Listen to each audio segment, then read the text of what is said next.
Ira-t-il pas à 8 mois des élections présidentielles? Emmanuel Macron reste assez discret et ne dit pas encore si oui ou non il sera candidat pour 2022. En déplacement à Marseille depuis mercredi et jusqu'à vendredi, certains se demandent pourtant si le chef de l'État ne serait pas déjà en campagne. On regarde tout ça ensemble. Sam, générique.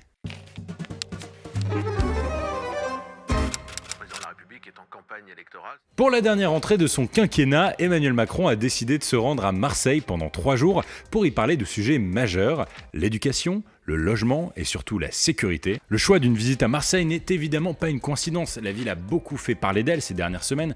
Après avoir passé un été très violent, la situation y est particulièrement tendue. Les habitants des quartiers défavorisés se sentent complètement délaissés et sont frappés par la violence du trafic de drogue. D'ailleurs, on en a parlé il y a quelques jours sur un post Insta publié sur mon compte Gaspard_G, ce qui me permet de vous rappeler qu'on y partage tous les jours du lundi au vendredi une petite fiche d'actualité. Évidemment, je vous invite à aller voir ça sur Instagram. Bref, après cette petite autopromo, retournons à Marseille où le président est attendu par la population à annoncer plusieurs nouvelles mesures dans le cadre du plan de rénovation Marseille en grand. Et donc associer les citoyens, innover sur la gouvernance, nous engager sur un contrat. Si nous remplissons ces 3 conditions, alors le temps de Marseille est véritablement venu. Non sans recevoir quelques critiques de ses opposants. Ces derniers jugent que ce déplacement s'inscrirait de façon insidieuse dans une campagne présidentielle qui ne dit pas encore son nom. C'est le cas par exemple de Sébastien Chenu, porte-parole du Rassemblement national qui s'est exprimé ce mercredi sur BFM. On assiste à l'entrée en campagne du président de la République depuis quelques semaines. En réalité, personne n'est dupe. Le président de la République est en campagne électorale. Ces images sont des images de campagne électorale.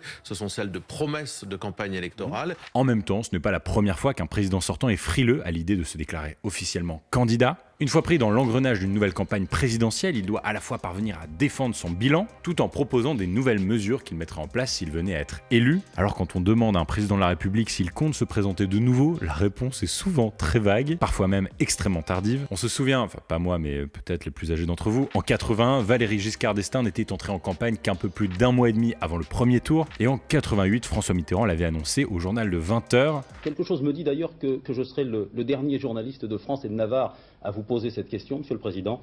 Êtes-vous à nouveau candidat à la présidence de la République? Oui. Seulement 1 mois avant le premier passage aux urnes des Français. Bref, qu'Emmanuel Macron soit officiellement entré en campagne ou non, ce qui est certain, c'est que les jeunes avec Macron, les Jam, eux ont officiellement commencé à afficher leur soutien au président sortant, et le moins qu'on puisse dire, c'est qu'ils le font en grand. Dès la semaine prochaine, à Paris et dans 80 autres villes de France, 50 000 affiches vont être placardées pour soutenir la réélection de Macron en 2022.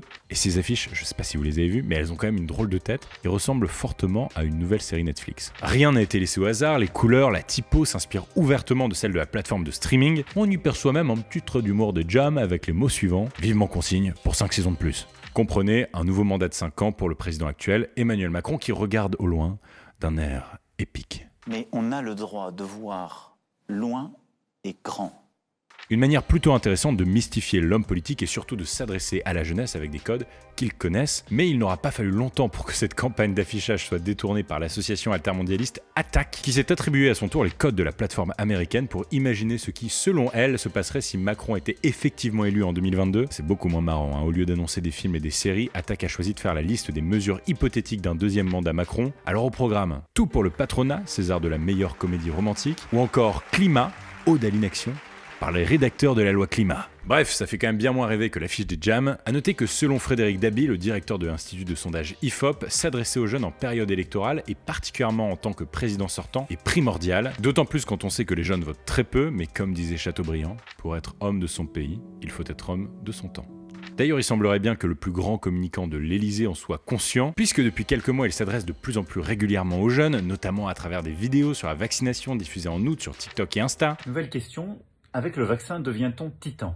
Ou encore en participant à un fameux concours d'anecdotes. Bon, clairement, vous vous en souvenez, à la suite de la vidéo YouTube, le président avait promis d'afficher un portrait du célèbre duo à l'occasion du 14 juillet. Mais finalement, le contexte de la crise sanitaire étant particulièrement tendu, Emmanuel Macron avait décidé de reculer à plus tard, le jour où il ferait un discours avec une grimace de McFly et Carlito. Ça s'est passé aujourd'hui à midi et le moins qu'on puisse dire, c'est qu'il semblerait que rien n'ait été laissé au hasard. Dans cette courte vidéo, le président a rappelé l'importance des gestes barrières et surtout de la vaccination, juste après avoir montré la photo de ses amis, McFly et Carlito. Alors face au virus qui circule, je vous le rappelle, il y a les gestes barrières, la fameuse chanson de nos amis, McFly et Carlito. Bref, une manière pour ce nouveau héros Netflix d'entamer son dernier chantier, celui de la vaccination des collégiens et des lycéens. Le message est passé. Vous l'aurez compris, si Emmanuel Macron n'est pas encore officiellement en campagne, il est en pleine opération séduction. Évidemment, on analysera tout ça ensemble dans les prochaines semaines. Alors pas campagne, pas campagne, donne-moi ton avis en commentaire. Il y a de plus en plus de débats d'ailleurs sous ces vidéos et c'est super chouette. Abonne-toi si tu découvres cette chaîne et si c'est pas encore fait, active la cloche pour faire partie des 1000 premiers à voir mes vidéos. Je vous en ai parlé mais je raconte aussi un grand sujet d'actu par jour sur mon compte Insta, Gaspard_G avec un regard critique, argument, contre-argument, on essaye d'aller dans le détail. Et bientôt 50 000 abos sur Insta, ça fait plaisir. Je t'invite à aller voir d'autres épisodes de Bonjour où YouTube fait bien le taf normalement et t'en propose quelqu'un au-dessus de ma tête. Et pour ceux qui veulent en savoir plus vite que les autres dans cette campagne présidentielle, je vous donne rendez-vous dimanche sur cette chaîne YouTube. J'ai invité Yannick Jadot, face aux jeunes, candidat à la primaire des Verts et à la présidentielle. Vous me direz ce que vous en pensez. Teaser. À mardi prochain.